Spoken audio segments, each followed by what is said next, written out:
Hello बच्चों, let's see this question है। Weight of 200 kg suspended by a vertical wire of length 600.5 cm. The area of cross section of wire is 1 mm square. When the load is removed the wire contracts by 0.5 cm.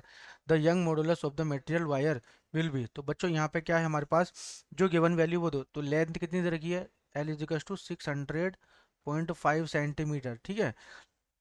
और आपका area of cross section कितना है, area जैसे A is equal to area 1 mm square, तो 10⁻⁻6 metre square, clear.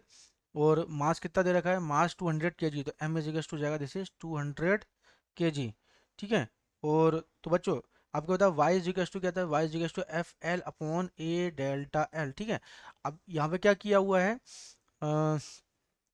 Load is removed when the load is removed, तो ये load जो wait है एक तरीके से, तो ये एम जी को रिप्रेजेंट कर रहा है, तो मैं लिख सकता हूँ दिस इज एम इंटू, ये जाएगा एफ, एफ कितना हो जाएगा फोर्स, तो ये जाएगा एफ एल, तो एफ कितना दे रखा है, यहाँ है हमारे पास फोर्स की जो वैल्यू है, तो फोर्स निकालना है। एफ इज इक्वल टू क्या था, जैसे एम जी, तो एम कितना हो जाएगा, दिस इज 200 इंटू 10, तो ये हो जाएगा 2 इंटू 10⁻³ न्यूटन, क्लियर।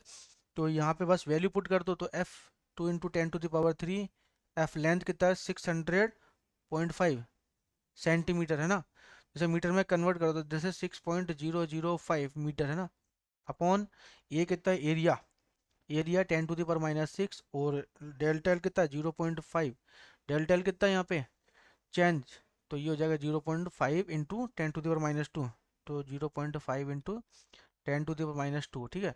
तो ये आ जाएगा 1/2, टू पर जाएगा तो ये बन जाएगा 4, तो 10⁻³ 10⁻9 10⁻11, तो कितना जाएगा, दिस इज 10⁻11 है ना, इंटू, और ये जाएगा 4 इंटू 6, तो कितना जाएगा, दिस इज 4, ये ऊपर जाएगा, दिस इज 4 इंटू 6.005 है ना, तो 24, तो ये जाएगा आपका 2.35 into 10⁻12, 2.35 into 10⁻12 newton per metre square. This is option number is और correct answer. Best of luck.